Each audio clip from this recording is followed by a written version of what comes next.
የሆነ ቦታ ላይ መናፍስት ጣልቃ ገባና ሰው እንዳይጸልይ ወገቡን ያዘው አይኑን ያዘው። አሁን አነባለሁ ስትይ አይንሽን ያቃጥልሻል። አንተ ጸልይ ያለው ስትል ግንባርህ ላይ ይቋጠራል። ዛሬ ደግሞ የጸሎት እምቢ አለኝ ትልና ቁጭ ታረጋዋለህ። በዛ ሁኔታ ውስጥ የወለድከው ልጅ አይንህን የሚያጠፋ ነው፣ ቤትህን የሚያጠፋ ነው፣ ኑሮህን የሚያጠፋ ነው፣ ጊዜህን የሚያጠፋ ነው፣ ዘመንህን የሚያጠፋ ነው። ማታ ምስጋና የለም፣ እንጀራህን ባርከ አትበላም። ማዕድ የእግዚአብሔር ምስጋና ያለበት አይደለም። አባታችሁ ነይ ብላችሁ አትበሉም፣ ታፍራላችሁ።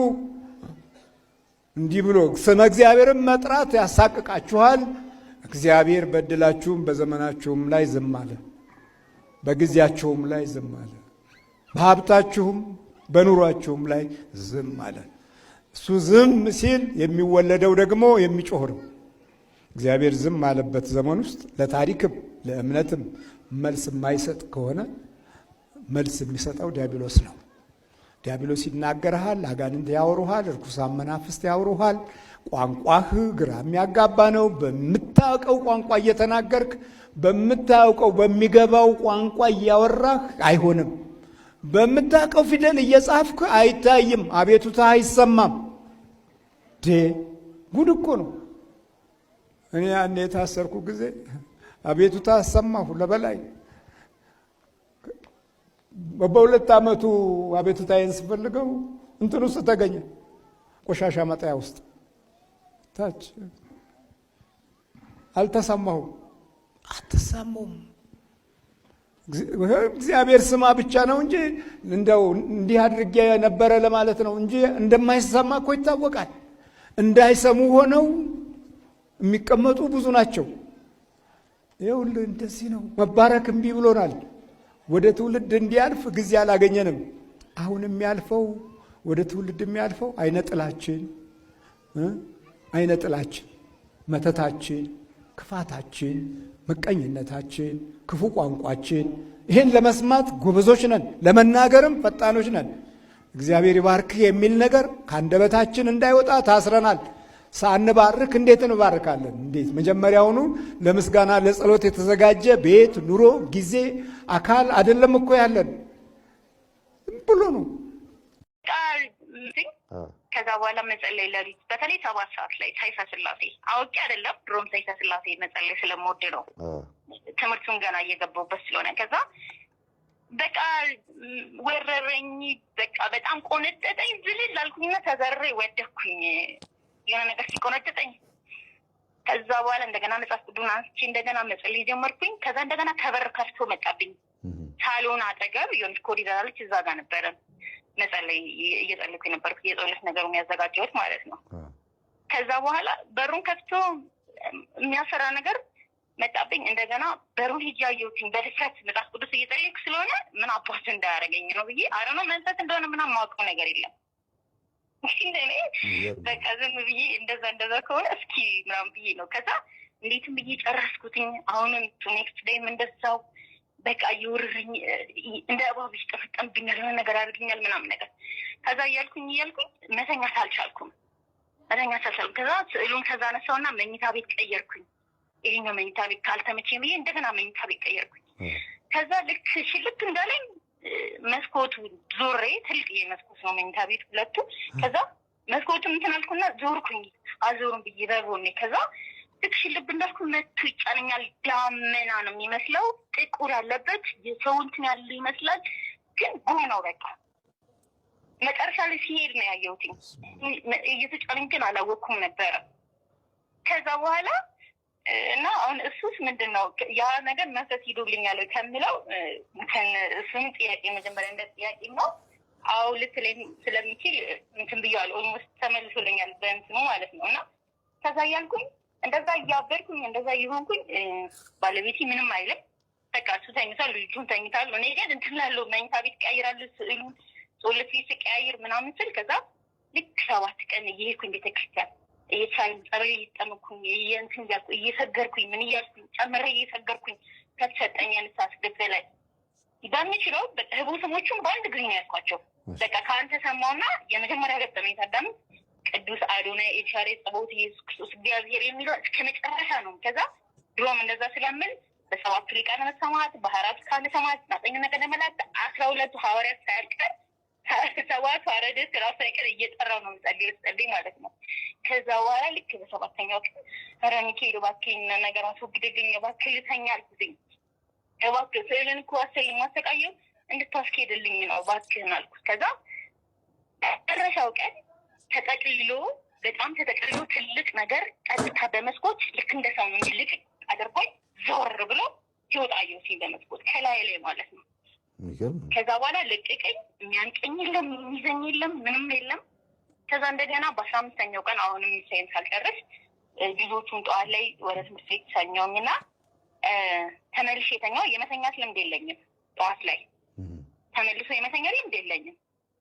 ከዛ በኋላ እንደገና ስተኛ በሚቀጥለው ቀን ነጭ ወጣት በመስኮቴ ክፍት መስኮቱን ሁለቱን ብርግድ አድርጎ ገባና ነጭ ወጣት ነው አንቺ አለና በስነ ስርዓት ነው መጥቶ ጉሮሮዬን አንቆኝ ጮኬ ምናምን ማንም የለም ቤት የሚያግዘኝ ሰው ነው የለም ብያለሁ። አንቺ እንዴት ነው እንደዚህ እዚህ የተደፋፈርሽ ምናምን አለና እስካሁን ደስ ጉሮሮዬ ምናምን ያነቀኝ ይታወቀኛል።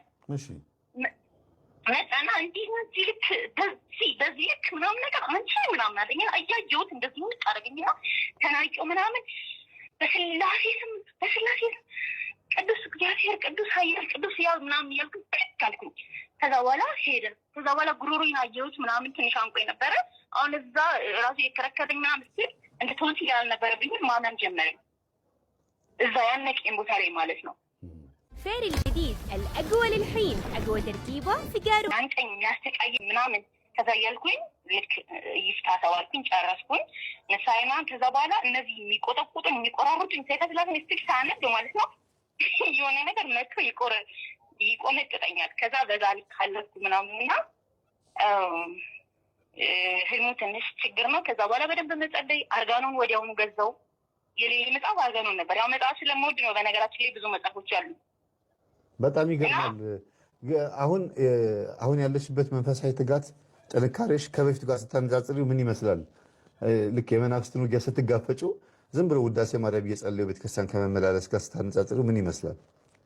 በጣም የ90% ልዩነት አለው። 10% ነበር ተዋጽኦ የነበረው የሃይማኖት ተግባሮት ምንም ካለምንም ተግባሮት በመመላለስ ብቻ ህይወቴን የማሳልፍ የነበረው። ኢቭን እህቶቼ የካህን ቤተሰብ ነኝ። በጣም ሙሉ ቤተሰቤ ኦልሞስት ካህን ናቸው።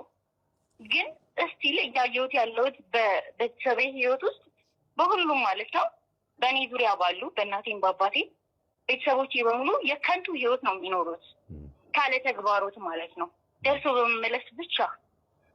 ከዛ ጊዜ ጀምሮ ሞባይል ይዤ ቤተክርስቲያን አልሄድም። ቅዳሴ ይወድ ነበር። ቅዳሴ ላይ እያለቀስኩኝ ነው እኔ እግዚኦ ማረነ ክርስቶስ ሳለቅስ ሰዎች የሚስቁብኝ ሰዎች አሉ። ድሮ አሁን ሳይሆን ጸሎት ስለጀመርኩ ሳይሆን በፊትም እያለቀስኩ ነው እግዚኦ ማረነ ክርስቶስ የምጨርሰው። ምክንያቱም ከልጅነቴ ገና የክርስቶስን እንትን ሳይ ፊልም ሳይ ማለት ነው እያለቀስኩ ነው የምጨርሰው። 2 ሰዓት ሙሉ ማለት 1 ሰዓት ከ56 ደቂቃ አካባቢ ነው የትክክለኛው የክርስቶስ እንትን ያለው። እሱን ሳይ ራሱ እያለቀስኩ ነው የምጨርሰው ከልጅነቴ ማለት ነው። እግዚኦ ማረነ ክርስቶስ ቅዳሴ ላይ ራሱ እሱን እያለቀስኩ ነው። እና ሰዎች እያዩ ራሱ ዝም ብለው አይናቸውን ከኔ የማይነቅሉ ሰዎች አሉ፣ አንዳንድ ባለቤት ጨምሮ ማለት ነው።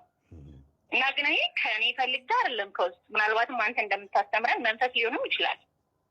እና በጣም ያንጠራራ ነበረ። በጣም ነበር የምንጠራራው። በጣም እንጠራራው። ድመት በላይ በቃ ትምህርት ቤት ፈተና ላይ ስቀመጥ ስራ ስራ ሚቲንግ ሲኖረኝ ምናምን በሙሉ ይጠራራለሁ እና አስራለሁ ሁላ በጣም ነበር የምንጠራራው። እና ያ የዛር መንፈስ ነው። አሁን ግን ረጅም ሰዓት ቁጭ ማለት እወዳለሁ። ያው ከስሬም ላይ የተያዘ ስለሆነ ነው መሰለኝ አልንጠራራም። መንጠራራቱ ለቀቀኝ።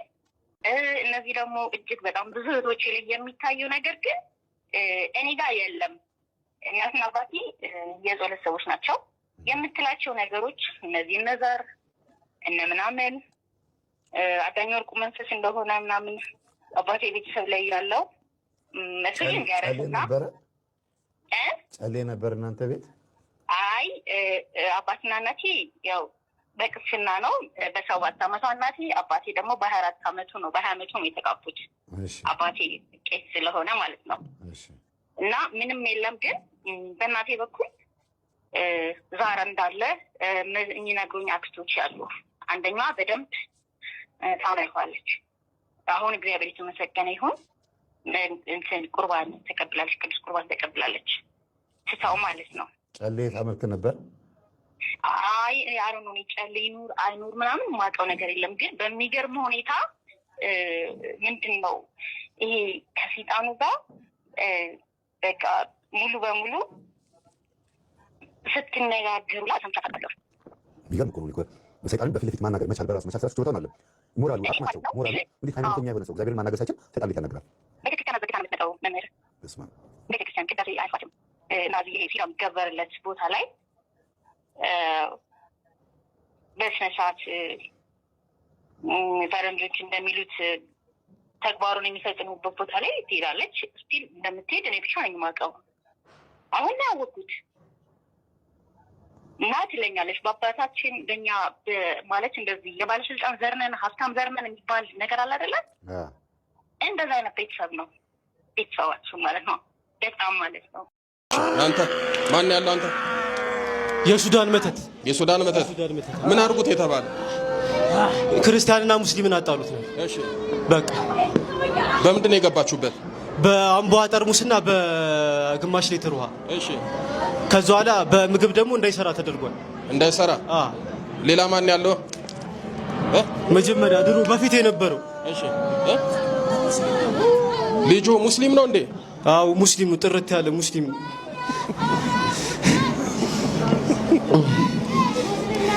ወዳይ ስቆ ጥርት ያለ ሙስሊም ነው አለ።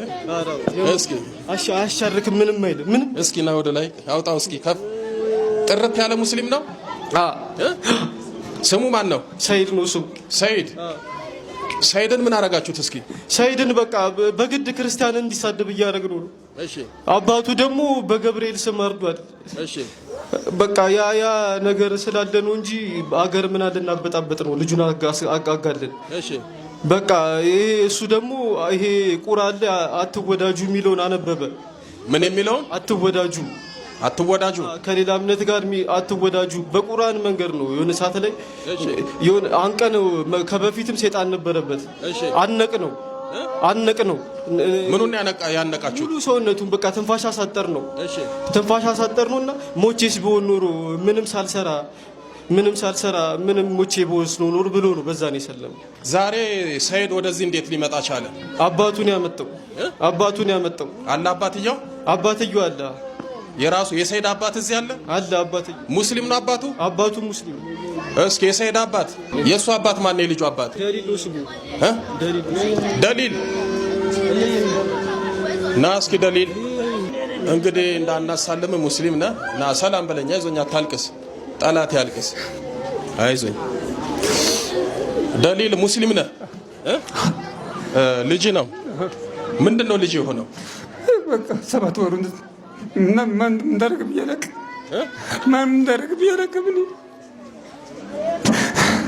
ምንድን ነው የሆነብህ? ከዛ በኋላ በቃ እንደዚህ ነው ሆነ። በቃ በየቦታ ደክሜ ያለው አለበት ቦታ። እስኪ የት ደክመሃል ደሊል? ቁርአን ቦታ ይጃለው። ቁርአን ተቀርቷል። ገብርኤል ይጃለው። ጸበል ሌላ ሰራምባም ይጃለው።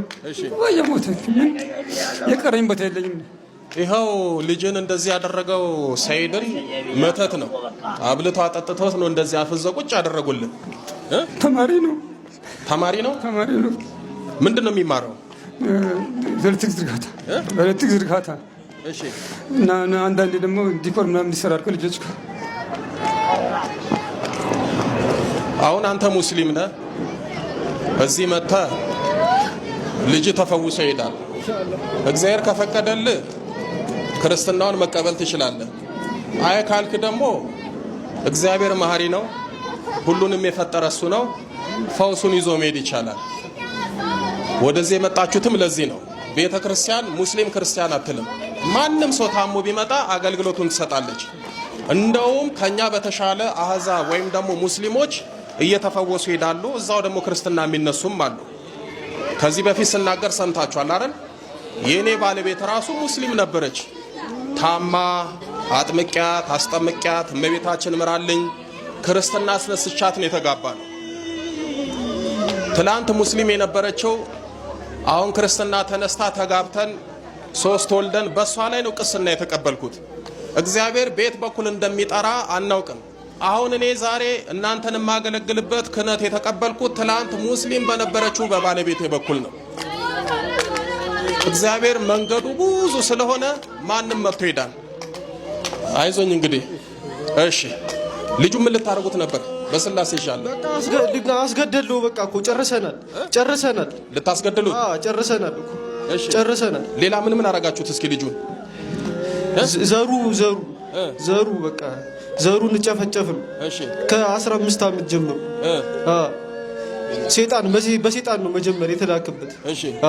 እሺ፣ ተንበርከኩላችሁ፣ ተንበርከኩ፣ በስርዓት ተንበርከክ። በልጥራ በስላሴ ስም በሉ። በስላሴ ስም፣ በመድኃኒዓለም ስም፣ በኪዳነ ምሕረት ስም፣ በቅዱስ ሚካኤል ስም፣ በቅዱስ ሚካኤል ስም ሁላችንም ለቀናል። በስላሴ ስም፣ በሲኦል ታስረናል። የዘጋነውን እድሉን አስገድለናል። በቃ እድሉን የፈለጋችሁት እድሉን ከፍተናል በሉ። ከፍተናል በል። 7 ጊዜ ጮና አውጡ። 1 ቀጥል፣ 2 ቀጥል፣ 3 ቀጥል፣ 4 ቀጥል፣ 5 ቀጥል፣ 6 በኔ መጨረሻ ገንዘና ቅዱስ ገብርኤል በስላሴ ስም ሲኦል ያወርድ። እግዚአብሔር ይመስገን። እንግዲህ እንዴት አድርገን አማተብ እንበለው? እንግዲህ እስኪ ብድግ በል። አይዞኝ ብድግ በል። ደህና ነህ? አልሐምዱሊላህ። ደህና ነህ? አልሐምዱሊላህ ደህና ነኝ። አልሐምዱሊላህ ደህና ነኝ። አሁን መቼም እንደለመደ ነው። ማን ነው ስምህ? ሰይድ። እንግዲህ በመተት ተይዘህ እሱን አፍዞ ቁጭ አደረገ። አንተ ሙስሊም ነህ። እንደውም ቅድም መንፈሱ ጥርት ያለ ሙስሊም ነው ያለው።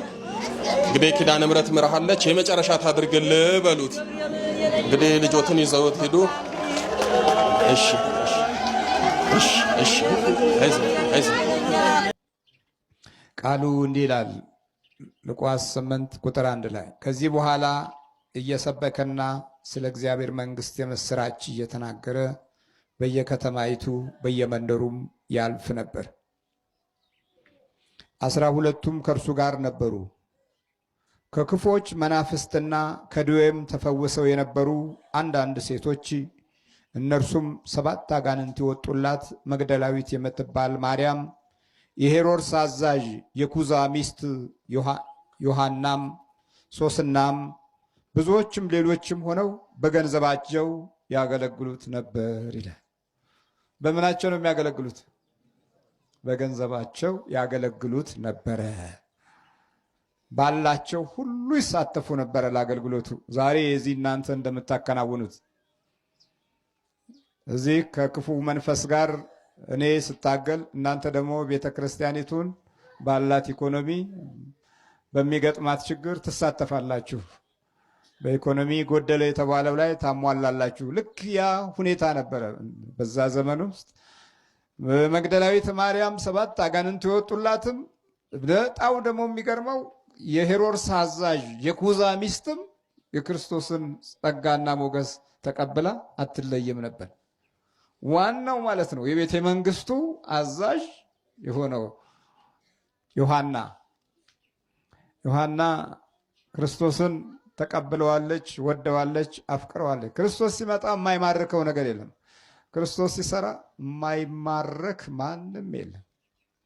በትልቅነትም ያሉ በትንሽነትም ያሉ አጋንንት የጣላት የነበረችው መግደላዊትም እዚህ አለች። የሄሮድስ አዛዥ ሚስትም አለች፣ ከክርስቶስ ጋር ናት። እነሶስናም በኢኮኖሚ የዳበሩና ባላቸው ሀብት የላቀ ደረጃ ላይ የደረሱ ሁሉ ከእርሱ ጋር ነበሩ የሚለው በገንዘባቸው ያገለግሉት ነበረ። ክርስቶስ ሰማያዊ ስጦታን ሲሰጥ እነሱ ደግሞ ምድራዊ በረከቶችን ያካፍላሉ። እንዲህ ነው ማህበራዊ ግንኙነቱ። ይሄ ነው። ክርስቶስ ሰማያዊ ሚስጥር ሲገልጽ እነሱ ደግሞ ከጎኑ በተለያየ አይነት ሁኔታ ለተራቡት፣ ለተጠሙት፣ ለወደቁት፣ ወደ እርሱ ለሚመጡት፣ ትራንስፖርት ላጡት፣ መጓጓዣ ለሌላቸው ያገለግሉ ነበር። በገንዘባቸው ያገለግሉ ነበር። እንደዚህ በማገልገሉም ይሁዳ ተሾመ። የገንዘብ ሚኒስቴር ሆኖ በጌታ ፊት ትልቅ ሹመት አገኘ። ግን ሌባ ነበር። የይሁዳ ሌብነት ዛሬ በጣም ለቤተ ክርስቲያን አደጋ ሆኖ እስኪዘልቅ ድረስ የምንፈተንበት አደጋ ሆኗል። የገንዘብ መኖር ይሁዳን አፈራ። እስቲ በዚያ በኃላፊነትህ ታመን ብሎ የኃላፊነት ድርሻ ሰጠው። እሱም ከከረጢት ውስጥ ይወስድ ነበር። ማርያም ባለሽቱዋ እንኳ ሳይቀር ብልቃጥ ሰብራ በጌታ ፊት የበረከት ስራ መስራት ስትጀምር እንዴ አለ። ለምን? የሚያደላው ለተሰለፈበትና ለተገዛበት ህይወት ልቡ ለተማረከበት ነገር ነበርና በጌታ አልተማረከም ውስጡ እና በገንዘብ ያዥነቱ ላይ ያለው ፍላጎት እየጨመረ ሲመጣ ይሄ እኮ በከንቱ ባከነ ይሄ ሽቱ ለ300 ዲናር ተሸጦ ለድሆች ለምን አልዋለም ነበረ ብሎ የጌታንና የማርያም ባለሽቷን መንገድ ኮነነ። በኩነኔ መንገድ አየው። ግን መጽሐፍ ሲነግረን ሌባ ስለነበረ ነው ይላል። ለድሆች ተገዶላቸው ሳይሆን ምን ስለነበረ ነው አለ? ሌባ ስለነበረ ነው። የዛ ዘመን ስርቆት ዛሬ ሁለንተናዊ ፈተና በመሆን ቤተ ክርስቲያንን ሾልኮ የገባ የዲያብሎስ መሰሪያ አቅጣጫ ሆኖ ታሪኩ እስከ ዛሬ ድረስ በእንከን ይኖራል። እግዚአብሔር ማስተዋሉን ይስጠን። ዲያብሎስ ሾልኮ ያስገባል።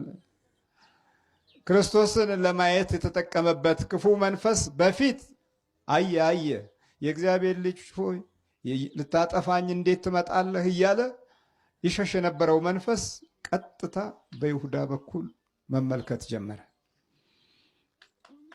አሳልፌ የምሰጠው ሊሆን የሚችል በዚህ ሰው በኩል ይሆናል ብሎ ይሁዳን ተጠጋው።